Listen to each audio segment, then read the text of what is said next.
in this position of being a principal dancer, I see that as a leadership position that is one that is not just about what I do on the stage and my presence on the stage, but it's what I do off stage as well that's able to teach and mentor. And I'm very sensitive to energy, and if I see that someone is not doing so well, like, it's going over and checking in with them and, seeing what's going on with them and seeing how to offer any sort of nuggets of wisdom that I would have loved to have had when I was in their shoes. It's being able to have that sort of influence and impact. I just love being able to now, as a principal dancer, step into new roles on the stage as well. As we were talking about before, this idea and actual practice of creating representation on the stage in roles that, have not been seen done this way before. And I think it's really important for me to be able to continue to build on that in ways both on stage and off. Hi, everyone, and welcome to The Leadership Dance. I'm Elisa Sue Lynch, and I am so excited about today's conversation with the one and only Calvin Royal III. Calvin is a principal dancer with American Ballet Theatre, and through sheer determination and artistic excellence, he's risen to the top of the ballet world. After starting ballet at age 14, he competed and gained recognition as a finalist at the Youth America Grand Prix, which led to a scholarship at ABT's Jacqueline Kennedy Onassis School. Within 2 years, he was promoted to ABT2, and he quickly earned a position with ABT's main company, nominations for the Clive Barnes Award, and the Leonore Annenberg Fellowship. In 2017, he was promoted to soloist, and his performances in Swan Lake and Manon and other notable productions garnered glowing reviews. Then in 2020, he made history as the third African-American principal dancer in ABT's history. Calvin has performed worldwide, collaborating with renowned choreographers, and in 2024, he curated and co-produced the Joyce Theater's Ballet Festival program, Unite. His journey reflects resilience, mentorship, and the transformative power of dance. Thank you so much for joining me, Calvin. Thank you so much for having me, Elisa. I definitely want to talk about your meteoric rise to stardom, but first, I really want to know what your childhood was like. You were born in Georgia and raised in a military family before moving to Tampa Bay, Florida at the age of 6. Tell us, what was your upbringing like? What did you dream of becoming when you were younger? And as you think about your upbringing, did it influence how you thought about your career? So yeah, I grew up in sort of a military environment. My dad was in the Army, and we would move around every 2 years. So my upbringing, from what I remember, was heavily influenced by travel. We were always on the go, picking up, going to a new city, a new town. And it wasn't until actually my parents separated, I was in the first grade. My mom, my brother, and I, we moved back home in a way, because that's to Florida. My mom and my dad, they met in high school in Florida. And so we moved back to Florida with my grandmother on my mom's side. And it wasn't until then, being with my grandmother, who was a lover of all the cultural arts. She loved music and dance and opera. And so we were always exposed to all of that in the house, whether it was on TV or on the radio. And so being sort of exposed to that and immersed in her love of those things, I felt like I sort of grabbed and latched on to those things too. And so I didn't necessarily knew what I wanted to become or wanted to be in the future. I just knew or felt at that time a love for these things like my grandmother did. It was just her passion for it was so infectious. And so I just kind of always wanted to hear stories she told, or always wanted to hear music that she was listening to. In those earlier years, that was sort of my environment and what I was exposed to.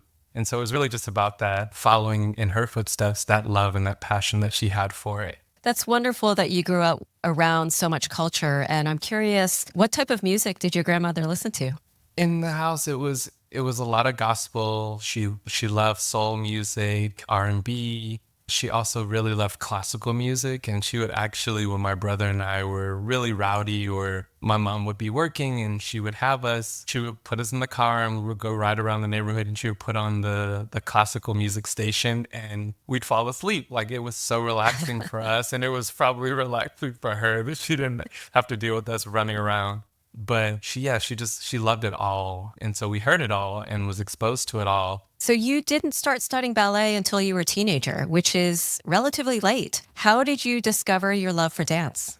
I started ballet when I was a freshman in high school. I went to performing arts high school in Florida. And actually, it was before that that I discovered dance. My mom was actually, she studied ballet and other forms of dance when she was a kid. And I was at home one day after school in middle school, and I saw this audition notice that came on the local news about a local community project called the Chocolate Nutcracker. And it just looked so cool. I remember calling my mom immediately after seeing this and just telling her that I would love to go and just kind of check it out. And I think because she had been exposed to dance with my grandma's influence too on her life growing up, it was something that I wanted to explore, and she didn't discourage me from doing it. And she took me to the audition. I got into the production. What drew me most to dance was it was a way of coming together. There was people from all over the community, from different backgrounds. There were people that had been training in dance for many years, and there were people like me who had never stepped foot in a dance studio before, but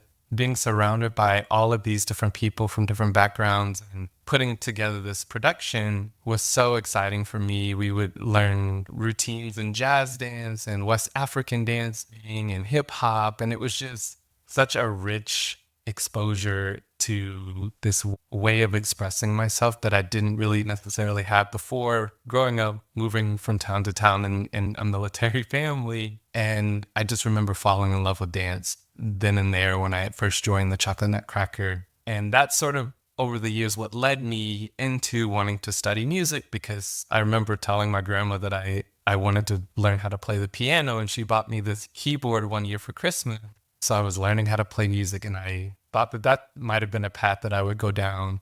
In eighth grade, I auditioned for the High School of Performing Arts, and I got into the dance program after having auditioned for both music and dance. And so I went down this path of starting ballet and modern dance training for the very first time when I was 14. And it was very hard. If anybody's ever taken a ballet class or has it, it's incredibly demanding physically, but also mentally, learning all of the vocabulary, the terminology, how to get the coordination, and so that you're not doing something that's going to injure yourself. When I started my training at 14, it was incredibly hard. And I do remember wanting to maybe switch to something else after my freshman year, but I had a teacher who was the director of the dance program, Mrs. P, who just, she had an incredible passion for ballet and for dance and for giving young people this opportunity to explore something, even if they didn't go on to become a dancer in the future. And she wasn't going to let me leave. She wanted to just keep giving me as much as she could. And just realizing that I was in an environment that, although it was challenging and although it was something that I didn't quite get yet, having that encouragement and that belief in me at that time by Mrs. P was what led me to fall more and more in love with this idea of dance. And even though it was a more structured environment, once I started making progress, I could see that with each year, things got better and better and a little bit easier, and then I could get stronger and go further with it. So yeah, I fell in love with dance from the Chocolate Nutcracker through that experience of starting my training and growing through it. You sound really lucky to have had such a supportive teacher to inspire you and support you through your journey. That's really incredible. One other question I had, though, is you mentioned that you grew up playing music, and I know you're married to a musician now. Do you still play as well? And what instrument, if so? I unfortunately don't still play. I would be incredibly embarrassed to try.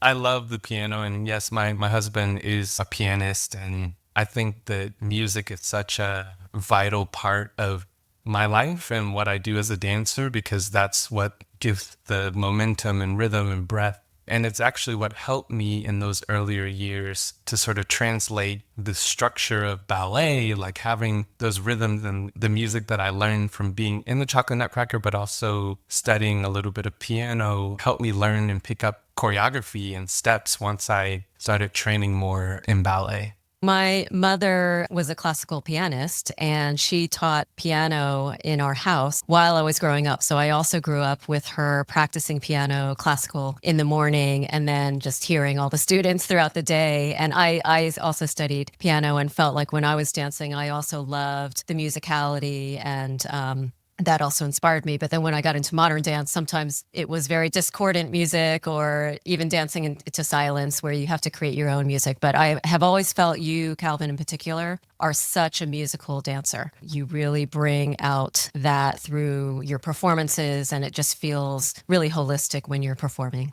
Thank you. I mean, music, as I said, is such a big part of my life and it's everything to me. So I'm glad that it reaches because it's even, as you said, when you don't have music, there's still that rhythm. There's still finding your way to convey something that has a purpose and rhythm in the music, even when there's no music. So, Calvin, you are currently a principal dancer with American Ballet Theatre, which is one of the most celebrated dance companies in the world. As you know, I serve on the board. When you were promoted, you made history by becoming the third African American principal dancer in the company's history, with Desmond Richardson being first in 1997 and then Misty Copeland in 2015. What was that moment like when you found out that you were being promoted to principal dancer? And for all the business people listening, that's like being promoted to the executive level in a large corporation. Tell us what that was like. When I think about my journey to principal, it was one of many challenges. I mean, coming to ballet so late. I mean, a lot of my colleagues, they'll tell me that they started ballet when they were 3 years old. And That was me. exactly. So, But it's you made like, it higher than I did, though. it's one of those things that you see your whole life and everything all of the challenges that you've had to overcome physically, mentally, gaining the confidence to show up and be present and learn and grow. So once it was announced that I was principal with ABT, it just felt like the skies opened up even more and that it wasn't like a final destination for me, but was an acknowledgement of all of that work and all of the challenges that went into getting to that level. For me, principal dancer is so much more than just the title alone. And it's one of those things that I see as a position of influence and inspiration. It's a position of knowing that the work that you put in was for something that you felt in your heart you want it to be one day. And that was, for me, I never said it out loud a lot of times that I wanted to become a principal, but I knew in my heart that that was the level, whether I became a principal or not, that I wanted to aspire to reach within myself, within my artistry, within my technique. When I reached that level and that acknowledgement from the company, it was just like the skies just opened up for me. Congratulations. Thank you. You've made it to the pinnacle of a career in the ballet world, but can you share some of the challenges or barriers you faced along the way? How did you navigate those obstacles and ultimately find your unique voice as a dancer within such a competitive and traditionally Eurocentric art form? Ballet is hard and it's beautiful when you see the end product. That's what a lot of people generally see, but it's that whole arc of coming into something that is so foreign to the body and it's getting the body to do these things that is not natural in some ways for the body to do. So for me, one of the biggest barriers or challenges that I remember facing was earlier on, as I mentioned in my training, was still going through this growth spurt and having to sort of fit into the mold of a classical vocabulary in my body and getting it to do these things that literally my body was rejecting sometimes. It was a real challenge for me to come to this art form so late at 14. That was something that I had to, constantly work towards, constantly catch up on.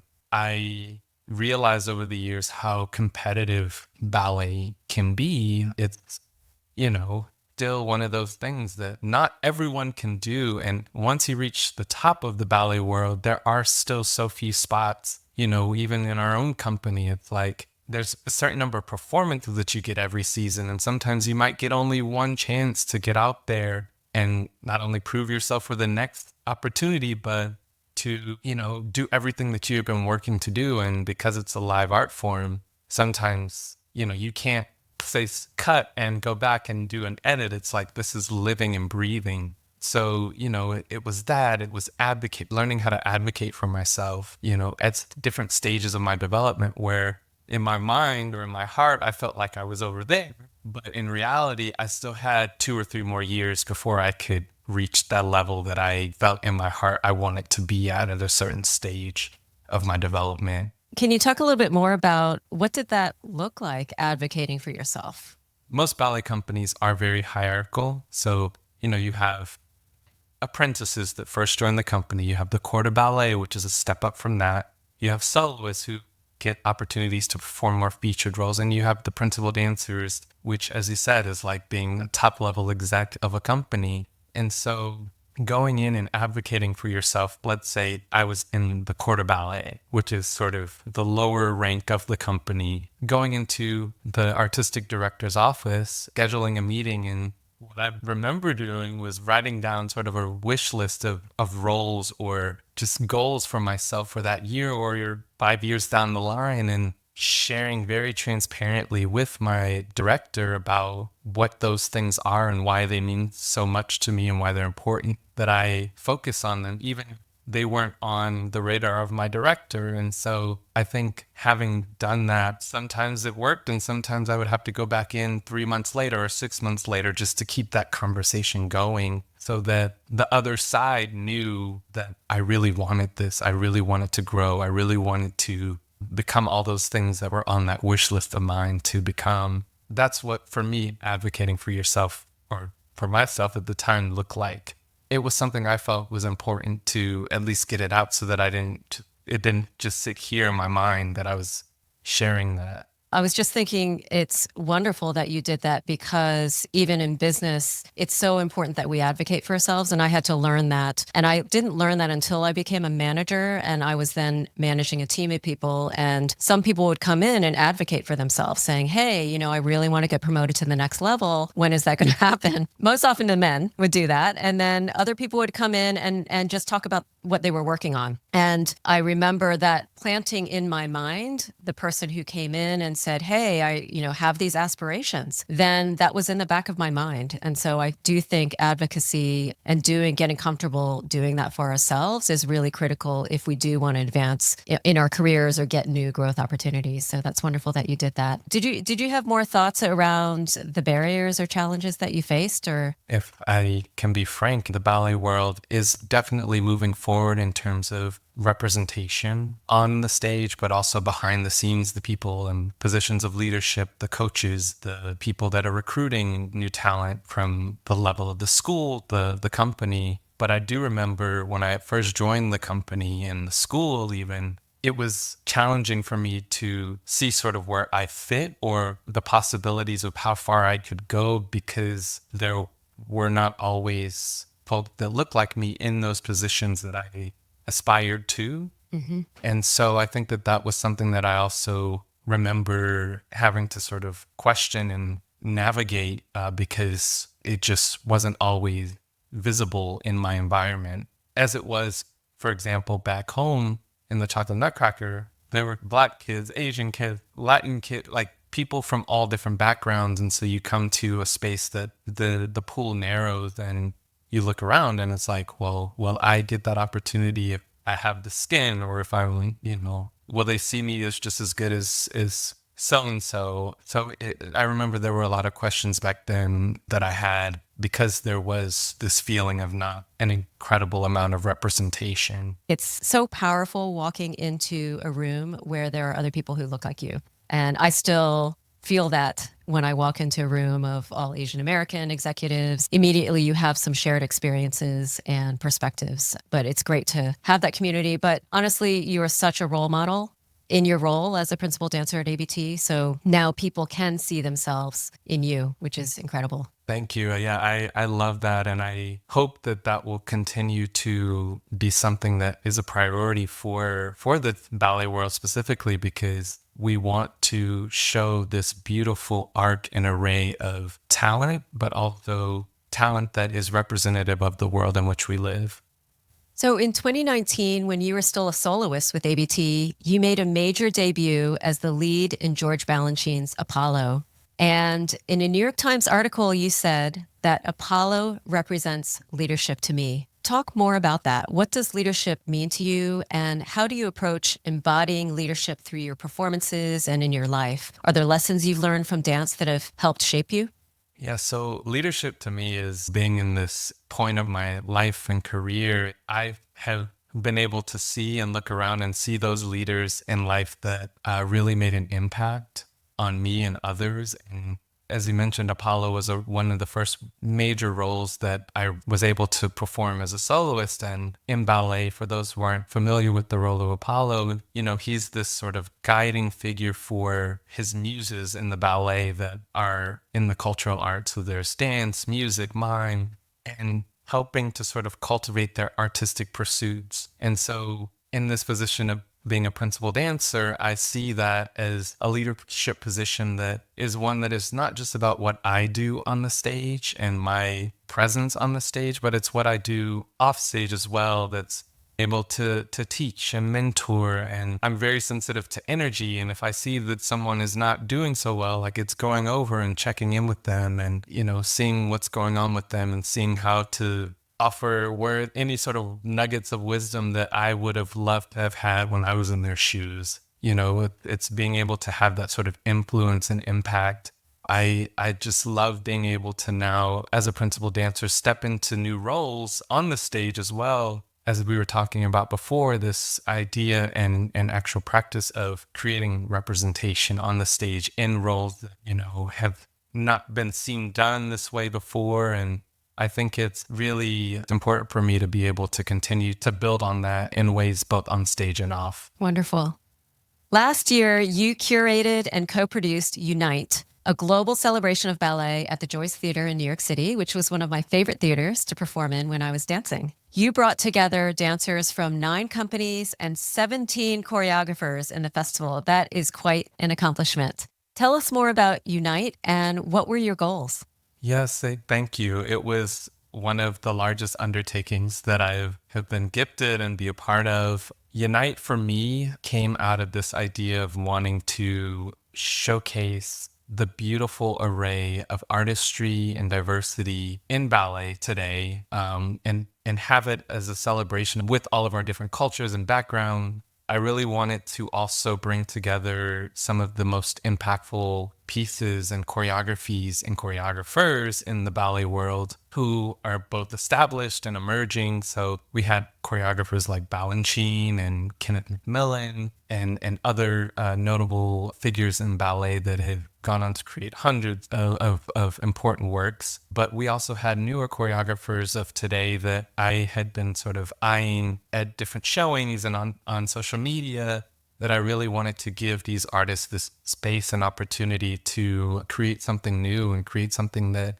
spoke to their artistry and what was within them to share with the world. And so Unite was born, and we had 8 performances. It was 2 programs that when brought together, they sort of celebrated, in my opinion, they celebrated this beautiful arc of that diversity in ballet. And we also were able to include a young up-and-coming dancer who just recently joined the ABTJKO school, who I had seen at the Youth America Grand Prix competition, which is the competition that I had done and got the scholarship to ABT many years ago. So it was very full circle, and I wanted to sort of unite all of those pieces of inspiration, artistry, cultural background, diversity of repertoire. We had live musicians, we had a vocalist. So it was just such a beautiful culmination of this idea of unity in dance and ballet that I see in the world and wanted to sort of bring together. And I'm just so thankful to the Joyce team and the whole team that worked on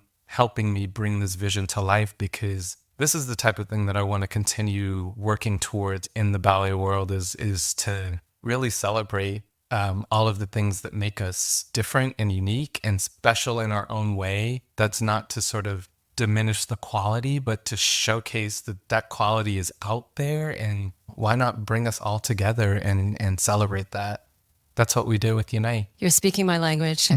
And it sounds incredible and like a huge undertaking. As you reflect back on curating that, producing it, What was the creative process like for you? And was it different from the process of preparing for a new role or a performance? Like, what did you learn about yourself from that experience?